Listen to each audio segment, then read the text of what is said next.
Welcome back, Greg and everyone, to another episode of the C-Suite Unfiltered podcast. Now, normally, thank you, premium subs only. Normally, I have the brains of Augusta on stage or in the studio, but I thought, let's change it up. We're going to hear from the brains a lot these next 2 days. So I thought I'll bring up the heart of Augusta and the muscle of Augusta. Please welcome Chief Operations Officer Liz Naber and Regional Manager Chuck Fott.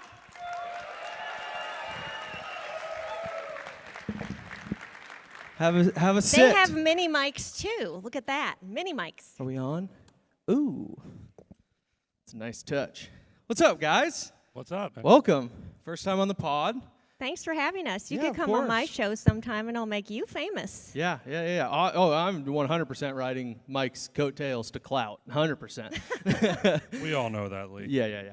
Well, we're all comfortable getting cameras shoved in our faces for the sake of content. Chuck, you got a lot with all your regional managers. But I want to start by asking Liz a question. Now, it's pretty obvious. We look out in the audience. A lot of dudes, right? A lot of dudes here. But you are a top executive at one of the fastest growing and emerging lawn care franchises in the world. Yikes. Yeah, that's a let's go. How have you done that? How have you overcome so many obstacles to get to where you are? Well, you mean working with guys? Yeah? Well, I really had no experience in the industry or in the field, so I came with a pretty humble attitude. I didn't really see an issue working with guys. They're just people. But there's a saying that some of the best coaches never played, but they studied the game, they studied the players, and then with the team, they dominated the field. In the military, they put the rank of the soldiers by their education, not their experience. So I believe that it doesn't necessarily mean that you have to play the game, but if you study all the players, I try to really respect the guys and ask them questions because the ambiguity of our sport, lawn care and landscaping, left me to depend on them, ask them questions in order to best help them do their jobs. So I tried to be humble and have the right attitude, and then I feel like whether male or female, leading doesn't change. So I tried to hold myself to a higher standard than I held them to, and I think they saw that and respected that. So the only time they were ever mad or frustrated is if they thought I pushed them too hard, and those are the only times they said that I didn't understand because I had never worked in the field. But other than that, no problem working with guys. Can I ask you a follow-up that we didn't Possibly. have on our list? Possibly. We also have a lot of fantastic ladies here. General managers, field workers, spouses, office managers. They wear all hats. They're phenomenal. Give them one piece of advice. I know I'm putting you on the spot, but I want to be unfiltered. Take ownership of your weaknesses and realize your insecurities, but be confident in the position that somebody else has placed you in, that you can do it. Awesome. You go, girls. Great. All right, Liz, I got one for you. So you've been at Augusta from the beginning. You saw Mike in the field. You've seen it all, right? You've promoted up through these things. You've grown with the company, operations. You did that. You've helped franchisees, all of these franchisees. You've been in their accounts. You've had calls with them, all of those things. Now you're in command center. You're running that office setting. Totally different world. Office staff, field guys, totally different, right? Most importantly, how do you deal with that man in the back running 150 miles an hour and tying it all together? Yeah, well, that's really a loaded two-part question. Well, when I came to Augusta, I had no business acumen. I felt ill-equipped to be an office manager and to learn all this stuff from scratch. So I had never been on a tractor or a skid steer, and the very first day I had to load product into customers' trucks. And that was pretty scary. So there were no supports or assistants, so I learned everything right alongside with Mike. From there, I moved to Bellingham, Washington with our team to a bigger location where we had 19 guys. We did lawn care, landscaping, cleanups, walls, projects, artificial turf. We tried to do all of it. And then from there, we franchised Augusta. So that is how Command Center came to be. So it's an office-like setting where we have agents that I empower to say they are the office manager for the franchisees. So we take all their calls, we do their estimates, we do every office task imaginable, plus their P4P, their payroll, and then we're able to communicate with them all throughout the day. So this was really a whole other business. And so it was a whole other challenge for me to take on. And I'm working with mostly women when I worked with mostly guys before. So that was a huge switch up. So having the franchisees with us as Command Center removed the whole thought that they would have to have any office staff because we replaced that for them. So any new position that Mike has placed me in, I learn, listen, study, absorb everything I can about that new role when I know I'm going into it so that I feel kind of prepared when we go into it. But Mike moves fast, and so it's always pretty uncomfortable. So if he even talks about anything, I need to start studying and learning. And I think the thing that's helped me most when I feel inadequate for the next role is to remind myself that Mike gave me a seat at the table. He wants me here, he believes in me, and he's sure that I'll be able to take on the next task that he's given me. So if you know you're welcome in the room and you have a seat at the table, then you know you can have a posture, even physically, that you have the right to be there. And I would say that to the ladies too, or any of you in the position you're at. If somebody offered you that position, then you can be confident that that is a place you can be very confident to take. And that was a big help to me. And once you do posture yourself that way, people start to respect that, and then they accept you in that role too by the way you handle yourself. So the next part, dealing with Mike going 150 miles an hour, well, honestly, that has not been easy. There's been friction, and we're related, by the way, and so not everybody can work with family. So it's a lot of learning to adjust and to pivot.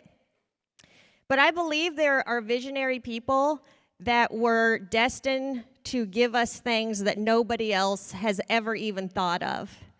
And I know that Mike is one of those people.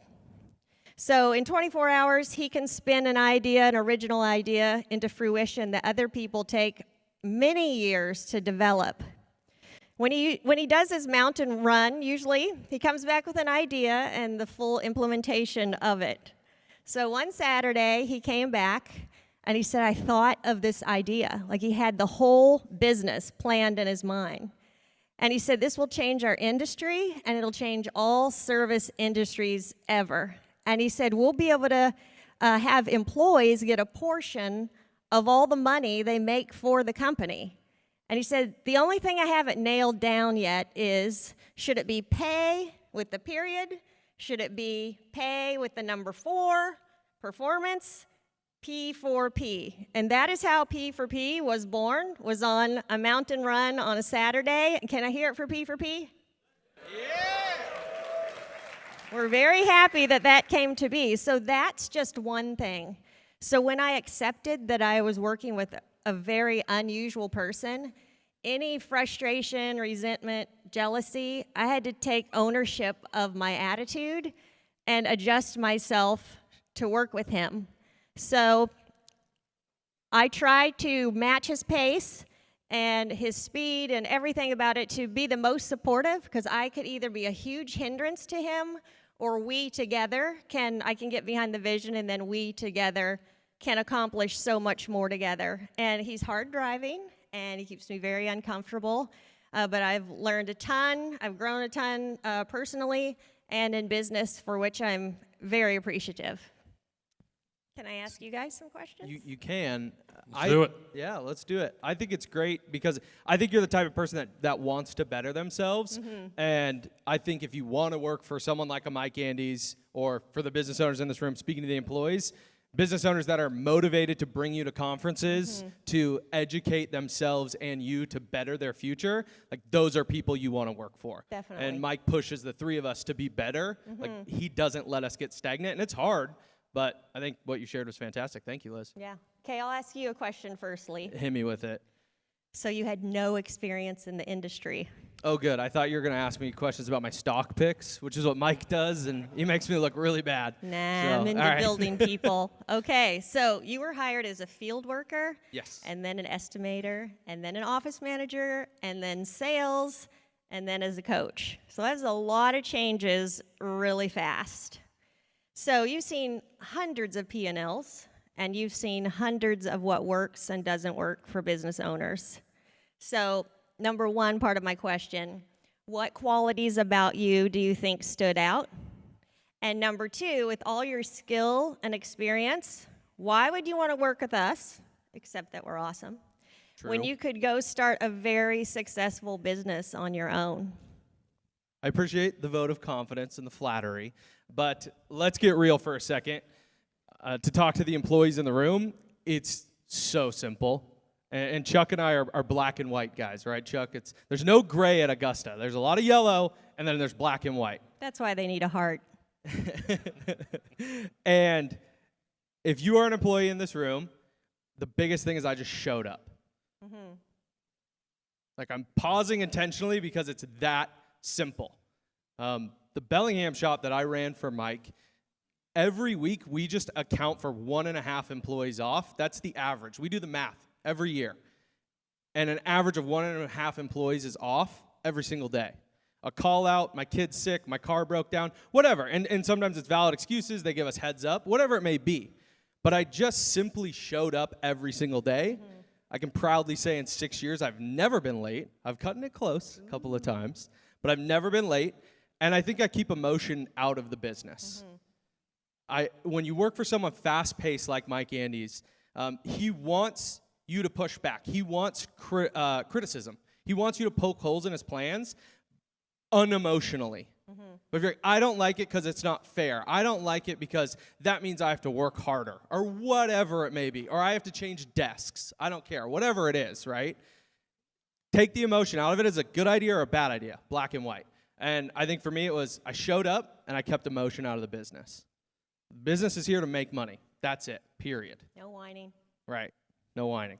The second question about, why do I work with you guys other than the fact that you're amazing people? This question was really hard, and I'm glad you sent us the questions beforehand because I wouldn't have known what I would have answered on the spot. I really had to sit and do some critical thinking, and I talked with my wife about it. And I really think that the good I can do in the world is amplified because of a great person like Mike Andes, a great person like Liz Naber, a great person like Chuck Fott, a great person like Kevin Fairburn. I could go on, right? I could go down the whole list. I could name all 130 franchisees if I wanted to. But I think the impact that we can have as a team, that I can have as an individual, is much bigger if I can talk to business owners all across the country, if I can help employees all across the country, if I get a platform like this to encourage and develop leaders, develop better men. Let's be honest, the world needs better men right now. If I can use this platform to encourage young men to be good fathers, good brothers, good sons, whatever it may be, I'm going to do that. And I'm passionate about helping individuals, business owners, employees. I'm an employee, and I'm proud to say it. I'm not a business owner. Proud to say I'm an employee, though, of a company that is making real change in the world and in people's lives, and that's why I do it. I've bought into Mike's vision, and I want to impact people and cut grass, as Dan Ralphs likes to say. So that's why I stick you feel around. like we can do more together than if we were all We can do separately way running our more own together. businesses. I mean, you could go with your eyes closed tomorrow, Liz, and run $1 million company. Like if someone gave you $100,000, you'd have it to $1 million in a couple years. Same with you, I Chuck. appreciate the vote of confidence. But what impact would you have on the world? Don't know. Just my 2 cents. We're unfiltered. There you go. Like it. Okay, can I ask Chuck a question? Yeah, let's do it. Let's get after it. So if you didn't know this, Chuck was in law enforcement for many years. What? No. He doesn't Yeah. carry himself like He's that a at cop. all. You got the cell phone clipped on the side there? Or? Absolutely. So he was the big bad wolf for a while. But we're softening him up a little bit. So Mike put a shout out on social media that he needed a GM. And Chuck applied, and Mike hired him without ever having met him. And then he gave up this whole career to become a lawn care guy.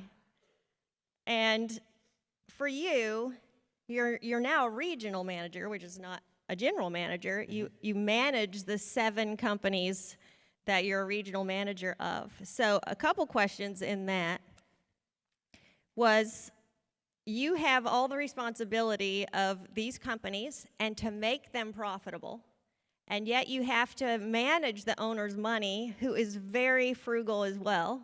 Yes. And you have to, we could all make our own mistakes, but to have to actually be responsible for somebody else's dollar and be accountable for every bit. So what in the world is it that Mike sees in you that he can trust and depend on you like that?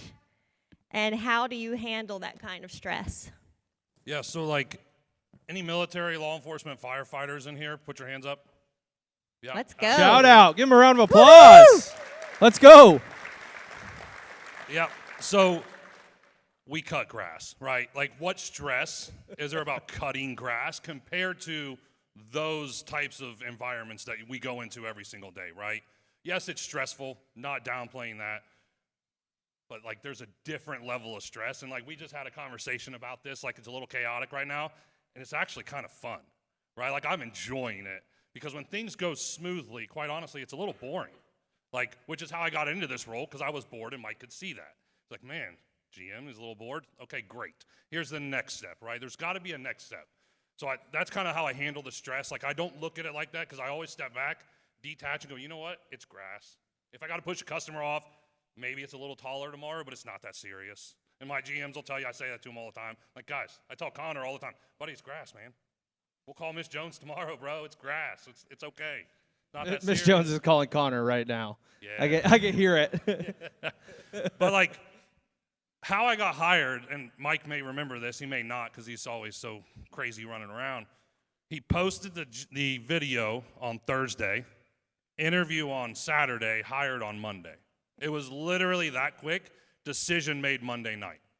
I have a wife, I have 2 kids, we had a house, normal family, 7 hours away. But I believed in the videos. I've been watching the videos, watching. I wanted different. I wanted that. Mike had directions. I follow directions. It's very simple. I show up to the meeting on time. I do what I'm supposed to. Follow the systems. That weeded out half the people. So instantly, my competition's gone. Mm-hmm. Like, it's very basic, right?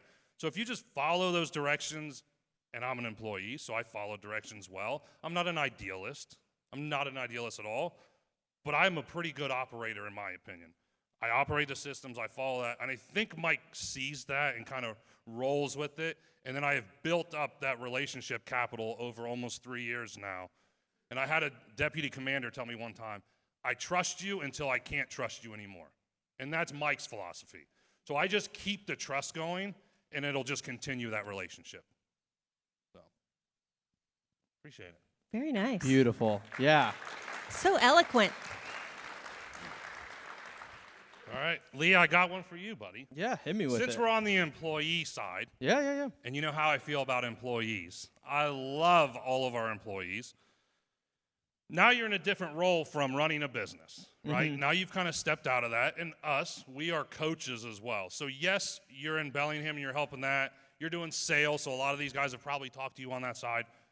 But now you're coaching all these franchisees in their business, but you're a little bit out of it, removed from those day-to-day. How do you relate to them? How do you empathize with the chaos that maybe they're in and try to keep the emotions in check with you and with them? Yeah, I think that's a great question, and with that question comes an exorbitant amount of pressure. Sure. Mm-hmm. But to ask you guys, and maybe slip up a hand, if you're a parent in the room, you guys are both parents, right? Chuck, you got kids. Liz, you have kids. Parents are listening right now. Prove to me you love your kids right now. Discipline. This is it. You do this. I don't believe it. Liz, prove to me you love your kids right now. I can't. Right. I don't, and I'm not a parent, but I couldn't prove to you that I love my wife right now. Like, it's not quantifiable. Love is not quantifiable. Care is not quantifiable. Sure. I can't sit down and look at 50% close ratio on my care, right? I cared 50% today.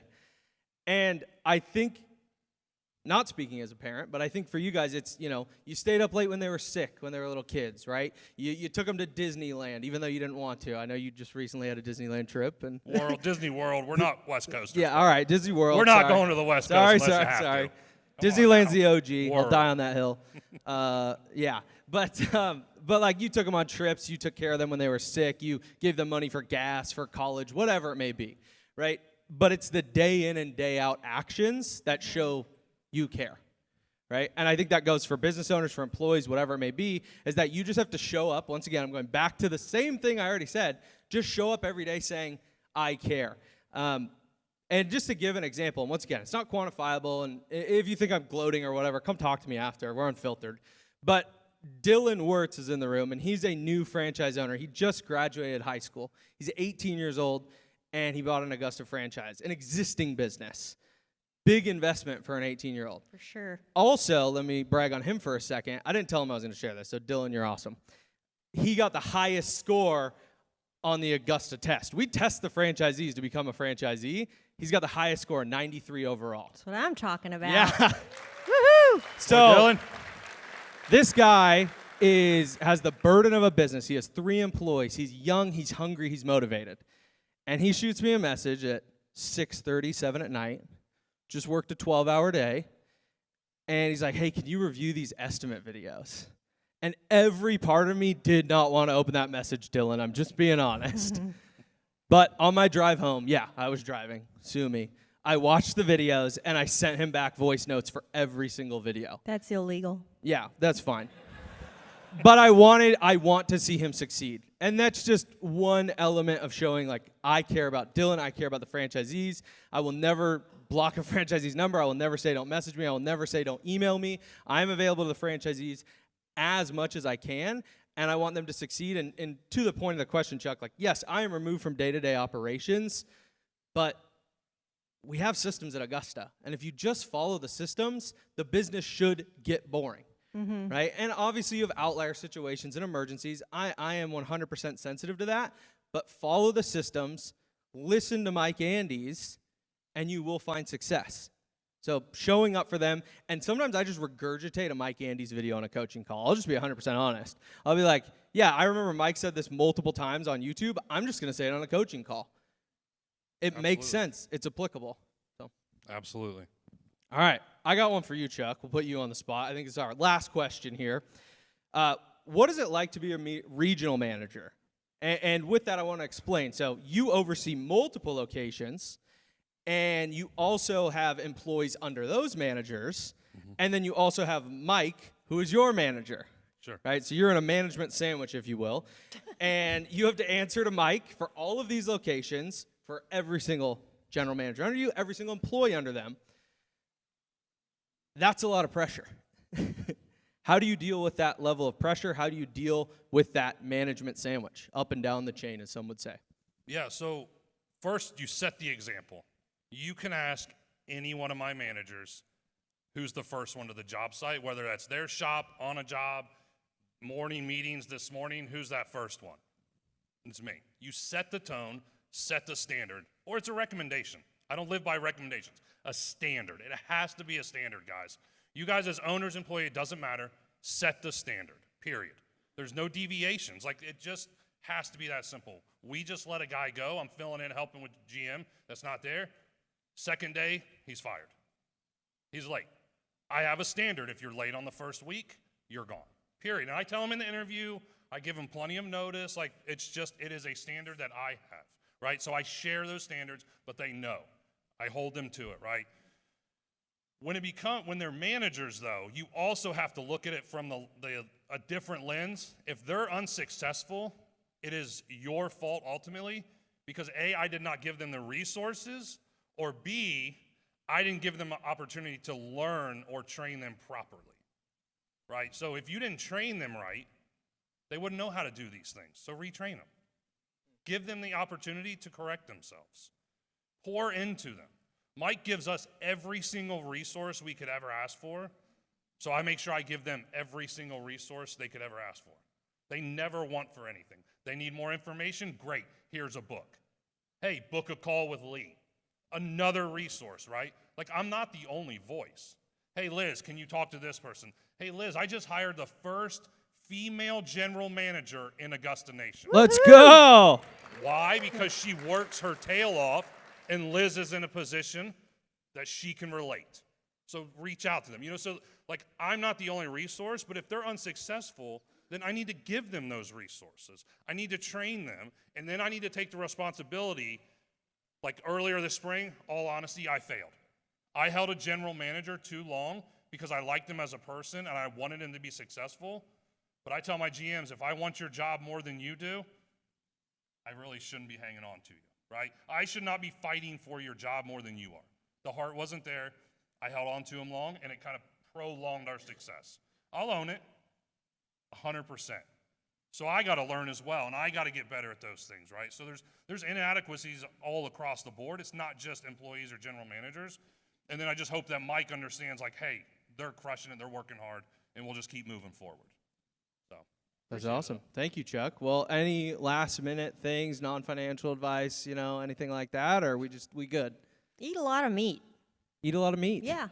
You're It's my carnivore now, yeah? Yeah, it's I'm my putting you guys on the non-financial spot. advice. Cool. Liz's non-financial advice. Go carnivore. Chuck, you got any? I'm putting you on the spot. yeah. I don't have any. I'll just be honest. Like every episode, I have nothing. Yeah, no, So- I thought about this because I knew this was coming. So, like, what I want to share didn't. with people is do not live in the gray. Black or white, live by your standards. Dustin Biernick, you know what I'm talking about. I hate the gray. He gives me a hard time. Coachy calls. Chuck, I'm in the gray. Yep, get out of it. Just stay out of the gray, guys. Have a standard, live by the standard, uphold the standard to your employees. It's giving, it's not discipline, or it's not a bad thing. Give them the rules and let them play within the game of the rules. Folks, That's awesome. like and subscribe, smash that bell, and don't ever respond to anything but super chats. Yeah.